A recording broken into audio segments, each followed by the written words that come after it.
welcome to Learning Music with Pat. I've had quite a number of people come to me and talk to me about the colors of the instruments that I bring in. As a matter of fact, they'll say something like, I didn't know there could be so many instruments, and I didn't know there could be so many instruments and so many colors. And I know also that some people are getting mixed up about what instruments are based on their color, their shape, and their size.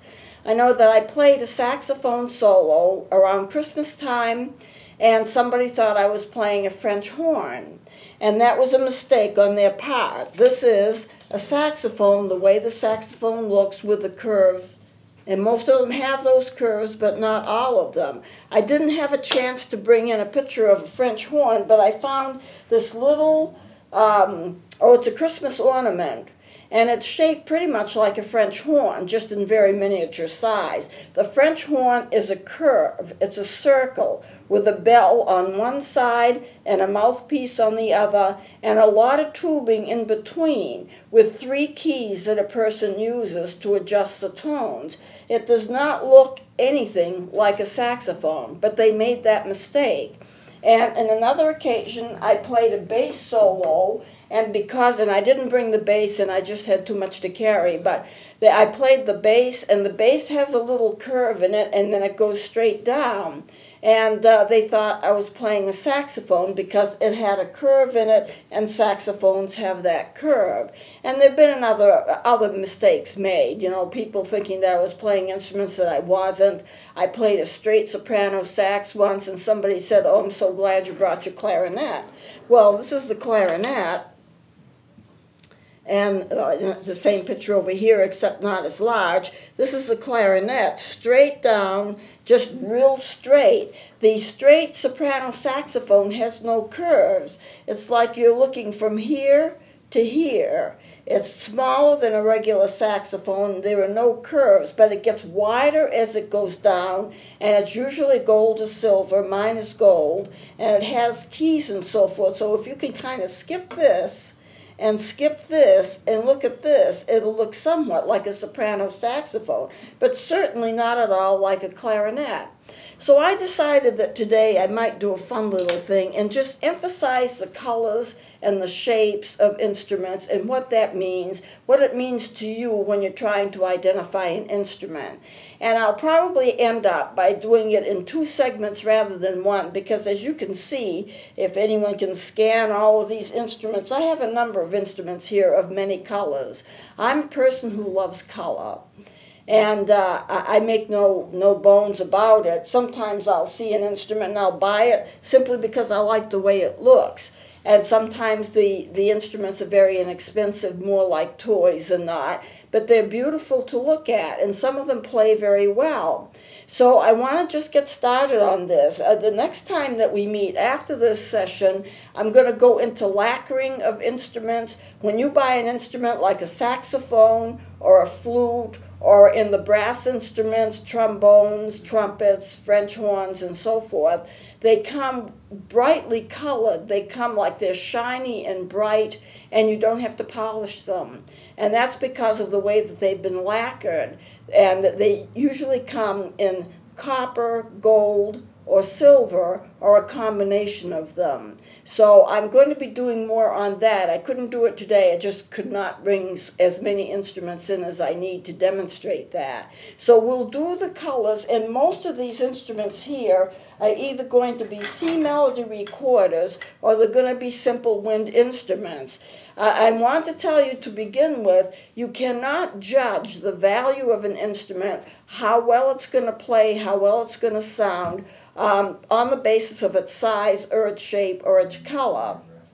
I have played some instruments that look like they've been through World War III, and they play very, very beautifully, and I've loved them. I've played other instruments that are bright and shiny, and you can hardly get a note on them. So you can't judge the value or the way the instrument is going to play, or even what the instrument is, on the basis of its color or its size or its shape. But I want to just do some demonstrating this morning so you can see that. Here is a C melody recorder that I use a lot. Very well made, plays a lot of music. I've arranged classical music on it, has a wonderful tone, and it sounds like this. You've heard me play it many times, but I will run up and down the scale so you can hear it again just for your memory.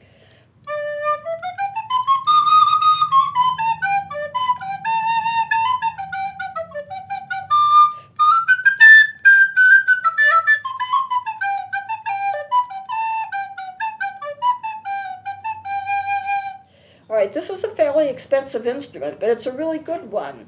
It is a common make. It comes from Japan. I've never been disappointed with any instrument made by this company. And they make a lot of instruments. They even make flutes. Now, this is another instrument, C Melody. I bought this at a toy store. It cost me less than $4.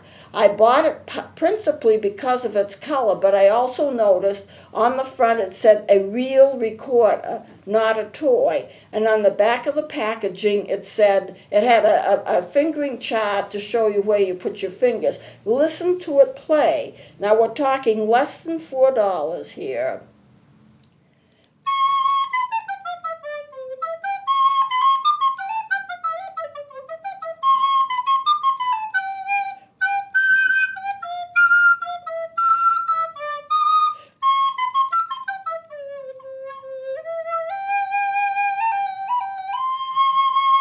It sounds really very, very nice, less than $4 in a toy store. It sounds and it pitches very, very well. It pitches exactly like the cream-colored one that I just played you, the Japanese one. And it is very, very inexpensive. So sometimes you can really do well in buying an expensive instrument and really do well with it. As a matter of fact, I would have no hesitation in teaching someone to play off an instrument like this because it's really that good. When they said real recorder, they meant real recorder. Now this is a real recorder too, but you find it doesn't play as well. It's a very soft tone. I believe it's Chinese. If I look at this, yeah, it was made in China.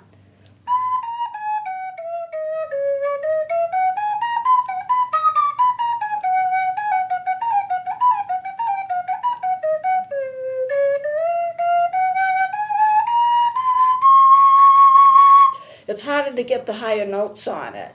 Now, this is more or less a professional recorder made in China, but it has a whole different tonal quality than this little one that I just bought for less than $4.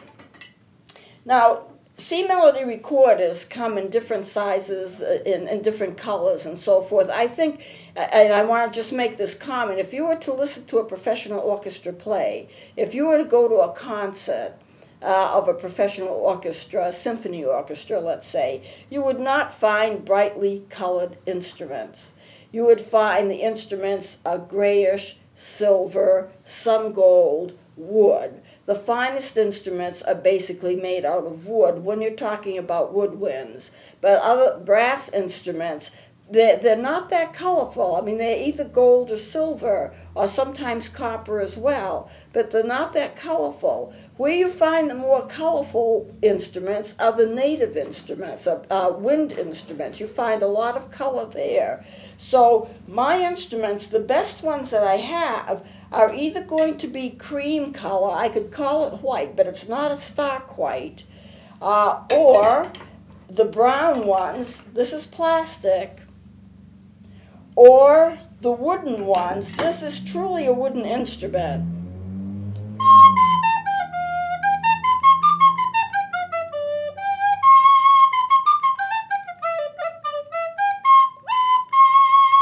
And it plays very well. So that's wood. This here is an alto, but the alto, it's made to look like wood, but it's not wood. There's a finish on it. If you look at it really closely, it looks like it's wood. You can get the striations of the color and so in it. But if you feel it, if you look here, you can see it almost looks like it came from a tree. But it's all an artificial finish. It's really plastic that it has been somehow stained to look like wood. You know, when you get a piece of furniture, from a furniture store where they've handmade their furniture, the first thing you have to do is to put a rosin or a coating on it, because it's wood by itself and it has no covering. And so you put something on it, and basically that's what lacquering is anyway.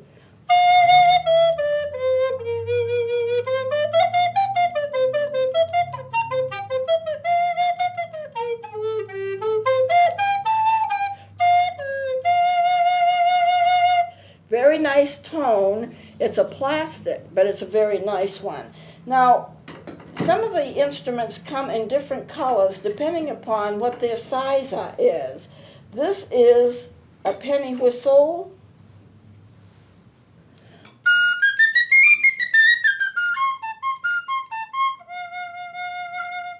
Note the size of it, and notice that the color of it, it's like a gold. It has been stained, and it's like a gold with a red mouthpiece on it.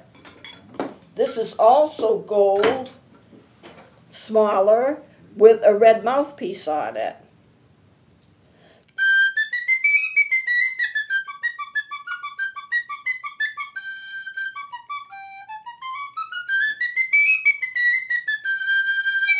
Nice, sharp. It's not a pretty instrument as far as the tonal quality is concerned. It's just very high pitched. Red mouthpiece.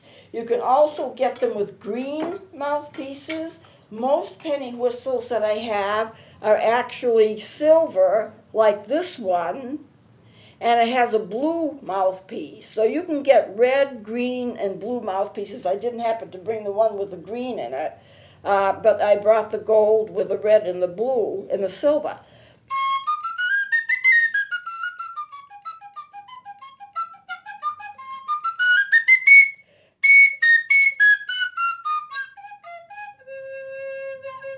Penny whistle. But the parent, if you want to say, well, let me talk about the conicals. Here's a conical penny whistle. The penny whistle has a wooden plug in it, so it's called a wooden plugged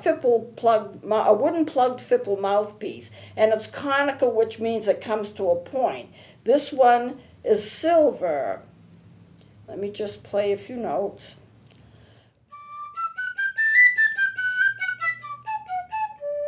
Notice how soft it is. It's softer because of that wooden plug. And here's another conical. And here again, another wooden plug. This one happens to be black, but there's a diamond design between each note. So it's a little fancier.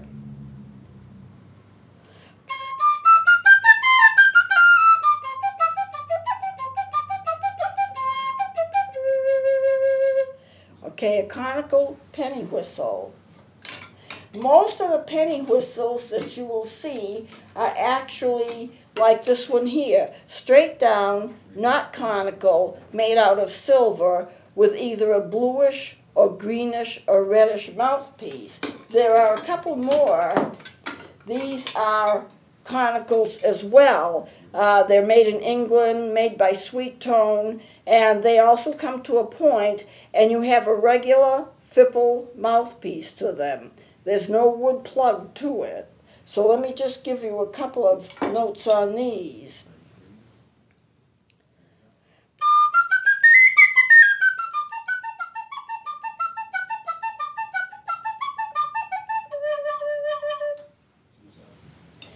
And this is the red one. It'll sound pretty much the same.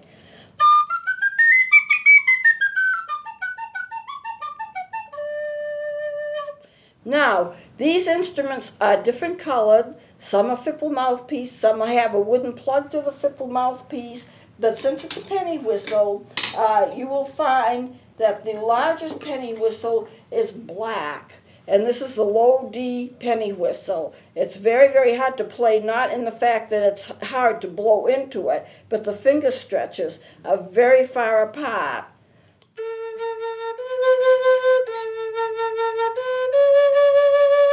It it is considered to be a penny whistle. So the colors of the penny whistles, they can come in several colors, but the largest one, which is the low D penny whistle, which is probably the largest that they make, is always black. The sasuto flute is another instrument that I always, the ones that I have, I didn't bring one with me today, but the smaller ones are always black. I play them a lot. But the low D penny whistle happens to be cream colored. This is the largest one. Let me just play it here again. It has those enormous finger stretches, which makes it hard to play.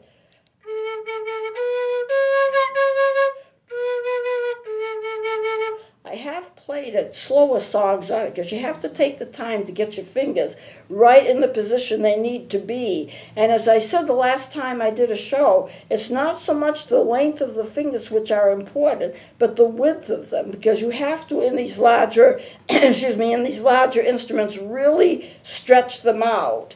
So does the color make a difference? No, it doesn't. Here is a nice little C melody recorder. It's a gill, and it's made from Israeli wood. So this is cedar, and it has a plastic neck piece going into the body. It has a softer tone because of the wood.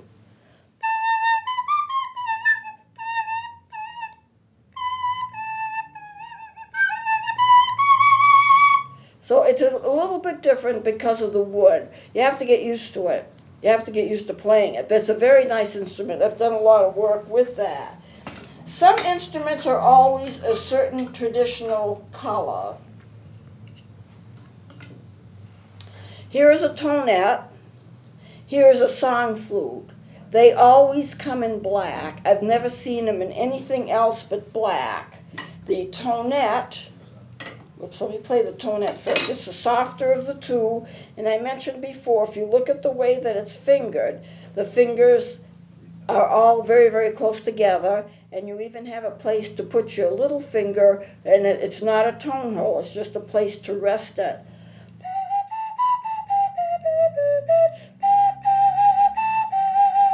And if you were talking about, I'll put this down here, make a little more room. If you're talking about the song flute, it has a much brighter tone.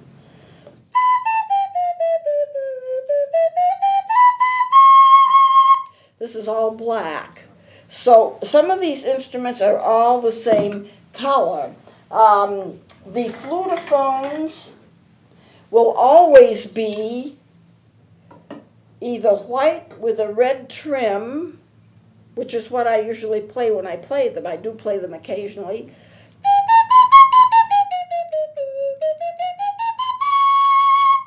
And the other flutophone is black with a white trim. Sounds exactly the same. It's just the color that's different. It actually has a very nice tone, and I do use them occasionally, but I usually use the white with the red trim because I like the color.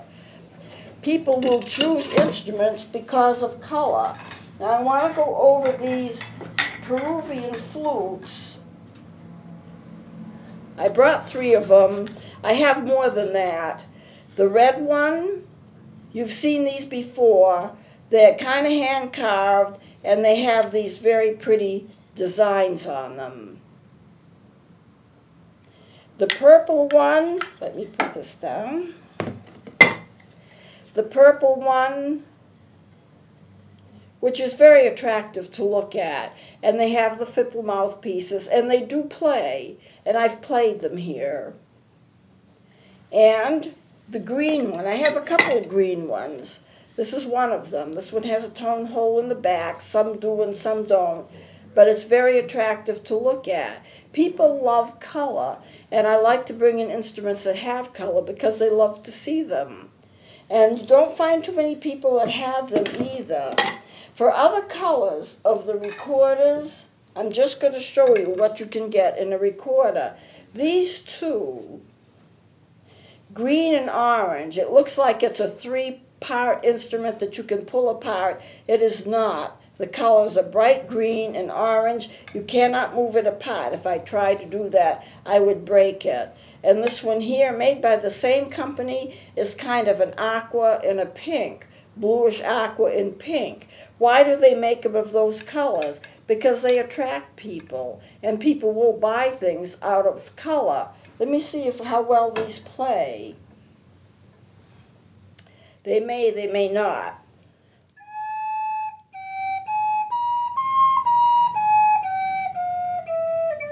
It's not in pitch with itself.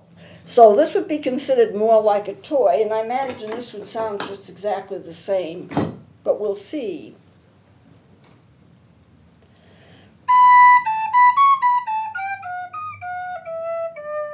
This one is better than the other one, but it's still not exactly in pitch with itself. What are you looking for when you buy an instrument? You want something that's easy to blow into, easy to finger, one that's in pitch, that it's supposed to be in pitch, like this little red one that I showed you earlier, and it is in pitch. I'm just amazed at how inexpensive it is, and it plays so well. And the other thing is it needs to be in pitch with itself as well as being able to be pitched to 440. Now I have a number of others here. I just brought them in for the color. The bright green, this is a melody. It's actually kind of a toy. I'm not sure how well it's going to play.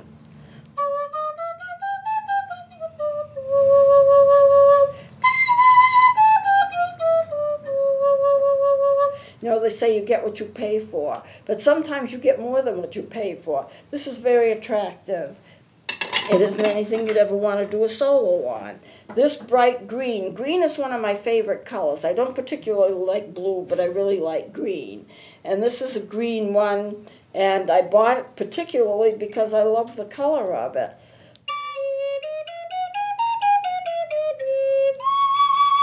And it plays pretty well. This one, 2 shades of orange. And this one I think will play about the same as the other one. I think it's made by the same company. That's pretty well. This is another melody, different shade of orange.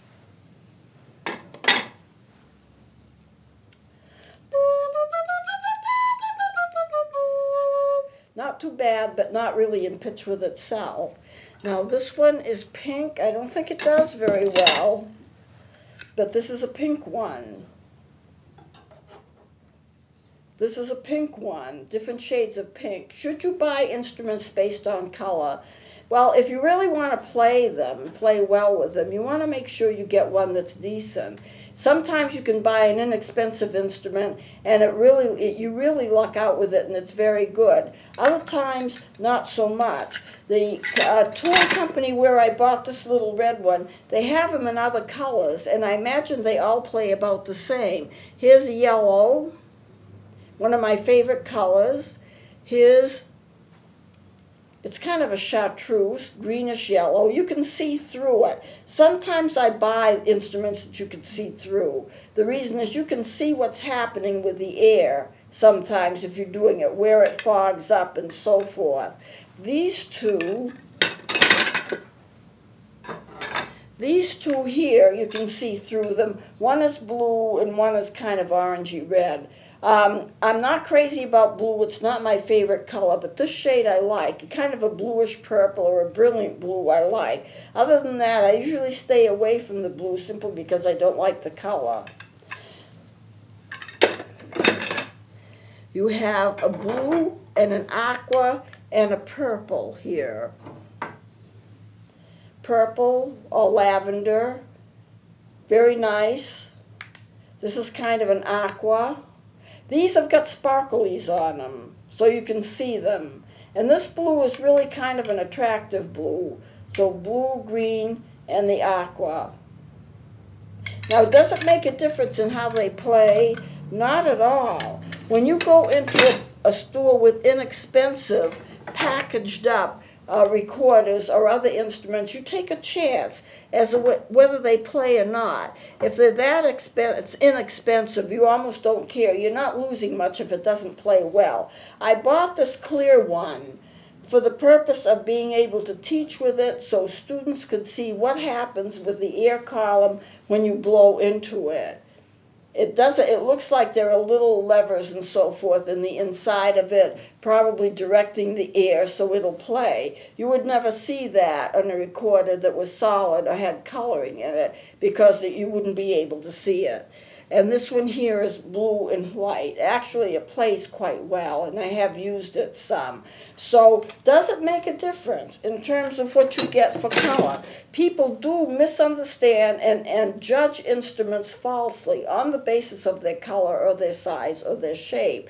It makes no difference, the color, size, or shape, as long as the instrument is in good shape, as long as it plays well, as long as it's in pitch with itself, as long as it can pitch to A440, which is concert pitch. The other instruments, if they're inexpensive, it really doesn't matter if you are buying them just to have fun with them or just to look at them because they're colorful and you like it. It doesn't really matter. Next time we meet, I want to go into the lacquering of an instrument. I want to bring in sax, clarinet, flutes, 2 or 3 flutes, so I can show you the differences of the color as it's lacquered professionally and what that means for you as a player. So please join me then.